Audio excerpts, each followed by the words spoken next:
अतिशय वेगाने विकसित होत असलेल्या श्री विठ्ठलाच्या पावन नगरीत पंढरपूर समीप आम्ही घेऊन आलो आहोत एक सर्व सुविधांनी युक्त विठू माऊली नगर येथे भव्य प्लॉटिंग प्रकल्प। आमच्या प्रकल्पाची वैशिष्ट्ये प्रशस्त रस्ते, प्रत्येक बाजूला डिमार्केशन, संपूर्ण साईटला कार कंपाऊंड, रस्त्याच्या बाजूला स्ट्रीट लाईटची सोय, संपूर्ण प्लॉटिंग मधील रस्त्यांच्या दुतर्फा झाडांची लागवड, संपूर्ण प्लॉट धारकांना आवश्यक वीज कनेक्शनसाठी स्वतंत्र डीपीची सोय या आणि अशा अनेक सुविधांसह युक्त विठू माऊली नगर मध्ये 1 ते 11 गुंठ्यांपर्यंतचे प्लॉट उपलब्ध। साईटचा पत्ता विठू माऊली नगर, MIT स्कूलच्या पाठीमागे पालखी तळाजवळ, सातारा रोड, वाखरी तालुका पंढरपूर। घडामोडी पाहण्यासाठी आमच्या YouTube चॅनलवरील PVR म्हणजेच पंढरी वार्ता या न्यूजला सबस्क्राइब करा आणि शेजारील बेल आयकॉनवर क्लिक करा।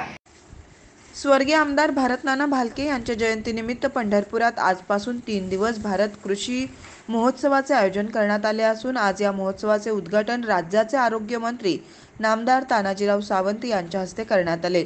या कार्यक्रमात बोलताना नामदार तानाजी सावंत यांनी स्वर्गीय आमदार भारतनाना भालके यांच्या आठवणीस उजाळा देताना शेवटच्या भेटीवेळी घडलेला प्रसंग सांगताना विठ्ठल कारखान्याच्या अडचणीबाबत झालेल्या संभाषणाची माहिती दिली। पहा काय म्हणाले नामदार तानाजी सावंत। खरं तर कृषी महोत्सव भगीरथ दादाने आयोजित केला। दादा उशीर झाला थोडा। ज्या गोष्टी सुरुवात व्हायला व्हायची, नानांची माझी हमेशा बैठक व्हायची। तुम्हाला माहित असेल नानांची माझी 2019 ला बैठक झाली होती, 2017 ला ही बैठक झाली होती। 2019 ला मंत्री झाल्यानंतर आम्ही एक कार्यक्रमही आयोजित केला होता। पुण्यात माझी नानांची कंटिन्युअस बैठक असायची आणि माझं तरी आयुष्य राजकारणातलं 5-6 वर्षाचंच आहे। आपण बघितलं असेल, माझा काही संबंध नाही राजकारणाचा तसा, माझी पॅशनही नाही राजकारण। म्हणजे राजकारणाचा आमचा फाउंडर आहे तो तिथं बसलेला आहे, शिवाजीराव सावंत। लक्षात, झाड कोणी लावलं फळ कोण खाते हा भाग नंतरचा असतं, जे त्याचं प्रारब्ध असतं, जे त्याचं नशीब असतं। पण कुणीतरी मातीत पुरून घेतल्याशिवाय कुठंतरी त्याला फळ प्राप्त होत नाही, त्याला पानं फुलं फळत नाहीत। हा नियतीचा नियम आहे, वस्तुस्थिती आहे। आम्ही 2004 पासून भरपूर प्रयत्न केले आणि नेमकं ह्या 2019 ला जसं आम्हाला बाजूला ठेवलं गेलं आणि त्या दिवशी शपथ घेतली होती काहीतरी करून दाखवणं गरजेचं आहे महाराष्ट्राच्या हितासाठी, आणि ते दाखवलं। वेळोवेळी नानालाही माझा टच मध्ये होतो। नानांच्या शेवटची माझी नानांची भेट मंत्रालयात झाली। साखर कारखान्याच्या बाबतीत ते त्यावेळच्या वित्तमंत्र्याकडे तत्कालीन सरकारमध्ये आले होते। म्हणलं नाना अशा परिस्थितीमध्ये नेटकच ते ऍडमिट झाले होते, तिथनं निघून पुन्हा तिथं आले होते। म्हणलं नाना हे आग लागू दे ना साखर कारखान्याला, तुम्ही तुमची तब्येत बघा, पहिलं नीट व्हा। एक काय 4 सरकारी पुन्हा साखर कारखाने नीट करता येतील, पहिलं तुमची तब्येत सांभाळा, सरसालामत तो पगडी पाचास, पहिले नीट व्हा। एवढं बोललं, माझ्या हाताला धरलं नानानी, बाजूला नेलं आणि अक्षरशः नानाच्या डोळ्यात पाणी आलं। नानाची माझी ही शेवटची भेट होती। म्हणलं नाना एवढं खचून जायचं नसतं याच्यामध्ये, ह्याच्यात प्रोफेशनलिझम असतं। तुम्ही राजकारण म्हणून ह्याच्याकडे बघू नका। ज्या पद्धतीनं तुम्हाला हे लूप तयार केलेलं आहे, ज्याच्यात तुम्ही अडकलेला आहात, हे ठरवून केलेलं आहे कान, आणि ज्या वेळेस तुम्हाला गरज लागेल त्यावेळेस मला फक्त हाक द्या, हा तानाजी सावंत तुमच्यासाठी सदैव तयार असेल। त्यावेळेस ही नानाला बोललो। नंतर नाना रुबेला आले, ऍडमिट झाले। त्या करोनाच्या काळामध्ये त्यांच्यावरती या सोलापूर जिल्ह्यातच नाही, या पश्चिम महाराष्ट्रातल्या तमाम जनतेचं नानावरती प्रेम होतं। जसं महाराजांनी सांगितलं, पैलवान कसा असावा, दिलखुलास, समोर आला की ते दुःख, स्वतःचं डिप्रेशन, स्वतःच्या व्यथा कुठल्याही तमाम नाही, आदरानं त्याच्याकडे जाणार। लहान असो मोठा असो, माता असो बहिणी असो, कोणी असो, कसं काय चाललंय, बरं चाललंय ना, अगदी हसून ते तोंड भरून हसणं, आजही नाना मला तसेच दिसतात। आणि आज जर नाना असते, जसं मगाशी सांगितल्यासारखं, आज पंढरपूरचं चित्र तुम्हाला वेगळं करून दाखवलं असतं, एवढंच मी आज बोलतो। आणि म्हणून ज्या पद्धतीनं भगीरथला घेरला गेला, आज आता आमचे दुसरे मित्र, आमचे सांगोल्याचे बाबासाहेब आहेत, भगीरथ आहे, अजून खाली खालच्या भागात काय आहे, धुळ्याकडे काय, बुलढाण्याचे काय, सगळीकडे आहे. नेटवर्क भरपूर आहे. आयुष्य 5च वर्षाचं आहे राजकारणातलं. माझ्या दृष्टीने ते महत्वाचं नाही. 5 वर्ष असो किंवा 1 वर्ष असो, आपण काय करतोय ह्याला महत्व. आपण काय केलं पाहिजे. आणि ह्या लोकांचं, नानांचं असेल किंवा कैलासवासी गणपतरावांचं बलिदान वाया जाणार नाही, एवढंच आज या कृषी प्रदर्शनाच्या माध्यमातून तुम्हाला मी आज आश्वासन देतो. असतील त्यावेळेस त्या पद्धतीने काही चुका होत असतात, काही घडत असतं, त्यावेळेचा जोश वेगळा असतो, अलग लक्षात. पण भगीरथ तुमच्यात झालं कसं, काकेला कळसा आणि गावाला वळसा असं झालं. तुमच्या उशाला तानाजी सावंत होता, नुसता एक फोन डायल करायचा होता, विषय संपला होता. नुसता फोन डायल करायचा होता. आणि आता मगाशीच आमच्या नेत्यांना सांगितलं मी, काळे साहेबांना, ही जी कूटनीती असते, आम्हाला राजकारण फारसं कळत नाही. आणि तुम्हाला माहित आहे मी बोलण्यासाठी काय असेल, कोणी काय उचलायचं ते उचल, हे आहे ते समोर आहे. स्पष्ट, स्वच्छ, मनात कुठलाही किंतु परंतु नसतो. आणि नुसता चर्चात्मक विषय ठेवत नाही मी कृतीतनं करून दाखवणारा नेता, हे ध्यानात ठेवा. आणि म्हणून ज्या पद्धतीनं तुमच्यामध्ये फूट पडून साखर कारखाना गेला, अहो दरोडेखोरी करून कुठे साखर कारखाने चालत असतात का? माहिती घ्या थोडी. ज्या पद्धतीनं तुमचा साखर कारखाना विठ्ठल परिवाराचा गेलेला आहे, दरोडेखोरी करून साखर कारखाने चालत नसतात. आणि शेतकऱ्यांनी सजग राहिलं पाहिजे. मृगजळाच्या पाठीमागं धावून चालत नाही. फाउंडेशन पक्का लागतं त्याला. आज भारत नानाचं त्या ठिकाणी योगदान होतं. भारत नाना कशा पद्धतीनं त्या साखर कारखान्याच्या माध्यमातून अडचणीत आला, आमचे कल्याणराव साखर कारखान्याच्या माध्यमातून कशा अडचणीत आले, हे माहित आमच्या चर्चा होतात. आणि मग ह्याच्यासाठी नियोजन लागतं. ह्याच्यामध्ये कॉम्पिटिशन करून चालत नाही. शेतकऱ्यांनी सजग. आता यंदाचा सीझन मिळला 4000 भाव, मिळणार का नाही जगालाच माहित आहे, देवालाच माहित. आता या पांडुरंगालाच माहित आहे आपल्या. म्हणजे हे मृगजळ आहे. आपण ज्याच्यासाठी योगदान दिलं, आपल्या वारसाने दिलं, आपल्या पूर्वजांनी दिलं, तो साखर कारखान्याची निर्मिती झाली. ते युनिट चाललं पहिलं महत्वाचं आहे. आपल्यासाठी आहे. समजा साखर ऊसाचा क्षेत्र कमी झालं, दुष्काळ असेल त्यावेळेस ठीक आहे, तुला मला करतील. उद्या सरप्लस उत्पन्न झाल्यानंतर आपण बघितलं, तीही काळ बघितलेला आहे, बांधावर आपण ऊस तोडून टाकलेला आहे, त्यावेळेस कोण? म्हणून शेतकऱ्यांनी नेमकं ज्याचे खरी मुळं जमिनीत रुजलेली आहेत, ज्याची ताकद तशी आहे, अशाच्याच पाठीमागं उभा राहू. मृगजळाच्या पाठीमागं धावू नये. हातात काहीच मिळणार नाही, एवढंच मी सांगतो. आणि म्हणून इथून पुढे भविष्यात युवराज असेल, तुम्ही सगळे, कल्याणरावजी खाली नका बघू, मी तुमच्याकडे बघून बोलतोय. बघितराव, बाबासाहेब, आपल्याला ताकदीनं पुढे नवीन पिढी आहात तुम्ही. बघितराव आणि बाबासाहेब नवीन पिढीनं चांगल्या पद्धतीनं काम करतात. चांगल्या पद्धतीनं त्यांचा लोकात मिसळण्याचा, एखादा प्रश्न समजून घेण्याचा जो प्रयत्न असतो, ते कदाचित जुन्या पिढीतल्या लोकांना जमलं नसेल. पण आज भारत देशामध्ये जवळपास 18 ते 29 वयोगटाची 70% जनता आहे. 18 ते 29 70%. आणि हा सगळा मतदार जो आहे 18 ते 29, हा संपूर्ण आपल्या विश्वनेत्याला, भारताचे पंतप्रधान नरेंद्रभाई मोदी यांना मानणार आहे. तुम्ही माहिती घ्या.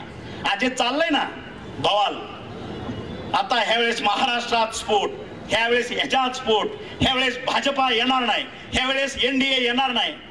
थोड्या माहिती घ्या म्हणून. जमिनीवर चालायचं शिका. लोकांचा बुद्धिभेद करणं थांबवा. पहिला स्वतःचा बुद्धिभेद करणं थांबवा. जनतेला काय करायचं हे जनतेनं ऑलरेडी ठरवलेलं आहे. तुम्ही तुमचं जे काय मनात आहे ते जनतेवरती लादू नका. जनतेला ठरवू द्या त्यांना काय करायचं. जनता सक्षम आहे. 1947चा भारत आज नाही. आज जगामध्ये भारताच्या अर्थव्यवस्था पहिल्या 5 मध्ये, पहिल्या 3 मध्ये येण्याच्या उंबरठ्यावरती आपण थांबलोय. त्या ठिकाणी अर्थव्यवस्था नेली, हे फक्त विश्वनेता नरेंद्रभाई मोदी यांच्यामुळे शक्य झाले. आणि महाराष्ट्राच्या सुद्धा नेत्यांनी, आमचे मुख्यमंत्री एकनाथजी भाई, आमचे देवेंद्र फडणवीस आणि अजितदादा यांनी सांगितलंय, जर भारताची अर्थव्यवस्था $5 ट्रिलियन होत असेल तर महाराष्ट्र मागे राहणार नाही. महाराष्ट्र सुद्धा स्वतःचं योगदान $1 ट्रिलियन देणार. जर $1 ट्रिलियन ही अर्थव्यवस्था महाराष्ट्राची नेते असेल तर मला वाटतं पायाभूत सुविधा आणि सगळ्याच्या सेंटरमध्ये केंद्रस्थानी शेतकरी असल्याशिवाय ही अर्थव्यवस्था $1 ट्रिलियन होऊच शकत नाही. थोडा अभ्यास करणं गरजेचं आहे, चिंतन करणं गरजेचं आहे. आलं का लक्षात? आणि म्हणून हे जर करायचं असेल तर आपल्याला आता अशा पद्धतीचं माहिती तंत्रज्ञान तर सगळीकडचं आहे, मोबाईल सगळीकडचा आहे, सोशल मीडिया आहे, व्हॉट्सअप आहे, गुगलवर गेले की प्रत्येक गोष्टीची आज आपल्याला माहिती मिळते. जगात कुठं काय निर्मिती नवीन होते त्या ठिकाणी आपण करतोय, माहिती घेतोय. आणि म्हणून ज्या ज्या वेळेस अशा बैठका होतात त्या वेळेस मी माझे काही सूचना देतो, आपल्या बुद्धीला झेपल तेवढ्या. एक नवीन ह्या 5 वर्षामध्ये असावं असं माझं म्हणणं आहे. आज कृषी प्रदर्शनाच्या माध्यमातून ही मागणी महाराष्ट्रातनं जाणं अपेक्षित आहे. कुठली मागणी? Farming airport. लक्षात आलं की नाही मला माहित नाही. फार्मिंग एअरपोर्ट, डोमेस्टिक एअरपोर्ट नाही, फार्मिंग एअरपोर्ट. आणि भारतातल्या प्रत्येक जिल्ह्यामध्ये हे फार्मिंग एअरपोर्ट असणं फार गरजेचं आहे. आणि जी रोड कनेक्टिव्हिटी तुम्ही आम्हाला सांगताय मुंबई टू दिल्ली केली, कुठं नागपूर टू समृद्धी महामार्ग केला असेल, त्याची गरज असेल मला माहित नाही. पण जर फार्मिंग एअरपोर्ट केला, प्रत्येक जिल्ह्याला फार्मिंग एअरपोर्ट केल्यानंतर त्या जिल्ह्याचा जो सेंटर आहे तो जिल्हा प्लेस आणि माझ्या प्रत्येक तालुक्याला जोडणारे रस्ते जर सिमेंटचे केले, माझ्या शेतात पिकणारा माल 1 तासामध्ये माझ्या फार्मिंग एअरपोर्ट डिस्ट्रिक्टला येईल आणि तिथून 8 तासामध्ये ज्या देशात पाठवायचा त्या ठिकाणी ती यंत्रणा पाठवेल आणि 12 तासाच्या आत माझ्या शेतकऱ्याच्या व्हॉट्सअपवर त्याच्यावरती बिलाची पावती येईल. माझा इतका माल विकला गेला, ह्या देशामध्ये गेला, 8 तासामध्ये 12 तासामध्ये. ही संकल्पना राबवणं शेतकऱ्यासाठी गरजेचं आहे. आज दुधाचा महापूर आहे, उत्पन्नाचा महापूर आहे, पिकतंय, प्रचंड पिकवतोय आपण, खतं पाणी सगळं रात्र दिवस शेतकरी राबतोय. आपला एकच आता आपला राडा कुठं अडकलाय आता नेमका, आम्हाला भाव मिळत नाही. इथेच अडकलोय ना आपण सगळेच. आमच्या मालाला भाव नाही. मग तुमची ज्वारी असेल, गहू असेल, मूग असेल, हरभर असेल, तूर डाळ असेल, फळ असेल, तुमची द्राक्ष असेल, आंबा असेल, जे काय असेल ते भाव मिळत नाही. मग ज्या वेळेस उदार आर्थिक धोरण आपण राबवतो, उदार अर्थव्यवस्था आपण ज्यावेळेस करतो, त्यावेळेस ह्या पद्धतीचं कुठलंही लिमिटेशन नसताना जर ह्या पद्धतीची फॅसिलिटी प्रत्येक जिल्ह्याला जर केंद्रानं करून दिली, फार्मिंग एअरपोर्ट, तर माझ्या एका गावातला, माझ्या भगीरथच्या गावचा माल सुद्धा आज अबुधाबीला जाईल, दुबईला जाईल, जर्मनीला जाईल, अमेरिकेला जाईल, जास्तीत जास्त 24 तासात जाईल. आणि 30 तासाच्या आत त्याला बिलाची पावती मिळेल, त्याच्या खात्यावरती पैसे डायरेक्ट ऑनलाईन वरती जमा होतील. आणि भाव 100 रुपयाचा माल जर माझा ह्या ठिकाणी पिकत असेल, ह्या ठिकाणी जर मला त्याचे 200 रुपये मिळत असतील, तर आंतरराष्ट्रीय मार्केटमध्ये माझ्या मालाचा भाव कमीत कमी 1200-1300 रुपये मला 100 रुपयाच्या बदल्यात मिळतील. हे त्याला अल्टरनेटिव्ह आहे. हे मला सुचलं ते तुमच्या पुढे मांडतोय. हे होणं अपेक्षित. मला वाटतं केंद्र शासनाच्या माध्यमातून हे काय अवघड गोष्ट आहे का? फार्मिंग एअरपोर्ट करणं, एक स्ट्रीप लागते, रडार, आणि मग तिथले लोकल ट्रान्सपोर्ट वगैरे आहे त्या ठिकाणी माल वाहून घेणार आहे. अशा पद्धतीच्या गोष्टी ह्या ठिकाणी होणं अपेक्षित आहे. मला वाटतं आज आमदार साहेब ह्या ठिकाणी आहेत, भावी आमदार योगदून ह्या ठिकाणी बसलेले आहेत. आणि अशा पद्धतीचं विचार करणं, शेतकऱ्यामध्ये ह्याची जागरूकता तयार करणं, आपण माल किती पिकवायचा, नेमकं त्याच्यावरती कष्ट किती घेतो. आता तुम्ही बघितलं असेल की ऑर्गॅनिक शेती सुद्धा सुरू झालेली आहे. एवढं खतं बितं, युरिया बिरिया आपण एवढं प्रचंड प्रमाणात टाकतो आणि माल पिकवतो आणि त्याचा त्या खताचा मजुरीचे पैसे सुद्धा निघत नाहीत. ही शेतकऱ्याची अवस्था असेल तरी सुद्धा जसं शासन बदललं, माझ्या शासनानं शेतकऱ्याला बऱ्यापैकी तारण्याचा प्रयत्न केला. मग अनुदानाच्या रूपात असेल, नुकसान भरपाईच्या रूपात असेल. आणि आता 1-2 मुद्दे आपले ह्या पंढरपूरच्या साठी सुद्धा भगीरथ दादांनी मांडले. विठ्ठल मंदिराच्या बाबतीतलं कॅरिडॉर, त्याच्यात मी मंत्री झाल्यानंतर 2 ते 3 बैठका झाल्या. विखे पाटील साहेब पालकमंत्री असतानाची बैठक झाली होती. आपल्या उपसभापती नीलमताई गोरे यांच्याही माध्यमातून झाल्या होत्या. त्यावेळेस मी काय सुचवलं होतं, काही पत्रकार असतील आलेले तिकडे, त्यावेळेस मी त्यांना एक सुचवलं होतं की कॅरिडॉर निर्मिती म्हणजे दणकन लगेच पोकलँड आणा, त्या मंदिराच्या कडचे 100-200 मीटरचा धडा पाडायला चालू करा, झाला कॅरिडॉर. ही संकल्पना नाही, काम करण्याजोगं भरपूर आहे. डायरेक्ट मंदिराला हात घालणे किंवा डायरेक्ट त्या घरांना हात घालणे ही प्रगती नव्हे, नाही का? याच्यासाठी आपल्याला करायचंच असेल, पहिला नदी सुधार प्रकल्प करा भीमाचा. उजनीतलं पाणी बाहेर पडल्यानंतर ज्या पंढरपूरचं किंवा आसपास असणाऱ्या काही इंडस्ट्री किंवा शहरी भागातला जे गटारचं पाणी जातंय त्या ठिकाणी सेपरेट पाईपलाईन टाका, ती STP करा, ते पाणी स्वच्छ करा आणि ते स्वच्छ केल्यानंतर ते पुन्हा भीमा नदीत सोडा. ह्या पद्धतीचं आपल्याला काम करू शकतो, ते करू शकतो. घाट दुरुस्ती करू शकतो, घाट बांधू शकतो. ह्या पद्धतीच्या पहिली वाळवंटातली कामं आपण कंप्लीट करा. त्याला जवळपास 2 ते 3 वर्ष जाणार आहे. आलं का लक्षात? कॉरिडॉर करायचा म्हणजे वाराणसी सारखं डायरेक्ट तुम्ही घरात घुसायचं, घरं पाडायची आणि मंदिराला पण रुकामा करायचा झाला आमचा कॉरिडॉर. ह्या पद्धतीचं नाही. आज हजारो वर्षे ह्या ठिकाणी ते आमचे भक्तगण त्या ठिकाणी राहत आहेत, दुकानदार राहत आहेत. त्यांची उपजीविकाची साधना आहे ती उपजीविका. त्यांना जर ते दुकान किंवा त्या ठिकाणची रोजीरोटी जर नसेल तर त्यांना देशोधडीला लागावं लागेल. ह्याचा विचार होणं गरजेचं आहे कुठेतरी. आणि म्हणून ते एकच काम न घेता तुम्ही याच्यामध्ये पहिलं फेज 1 हे काम करा, फेज 2 हे काम करा. एकदा तुमचं शासनाचं काम माझ्या तिथल्या गावकऱ्यांना, माझ्या पंढरपूरवासियांना दिसलं, ते स्वतःहून पुढे येतील. स्वतःहून त्या ठिकाणी कसा मार्ग काढायचा SOP सुद्धा माझ्या पंढरपूरकडे आहे. ज्या ठिकाणी विश्व चालवणारा ह्या ठिकाणी राहतो म्हणल्यानंतर पंढरपूरवालाही वासियांकडे तेवढी बुद्धी नसेल का? त्यांना विकास नको आहे का? त्यांनाही विकास हवा आहे, पण विकास करताना ज्या पद्धतीची एक SOP असली पाहिजे, लोकांच्या समोर, जनतेच्या समोर त्यांना विश्वासात घेऊन हे केलं पाहिजे. जनता एकीकडं, नेते एकीकडं, विकास नावाच्या त्या मृगजळाला कुठेतरी चिटकून बसलेले अधिकारी, हा एक वेगळाच भाग आहे आणखी.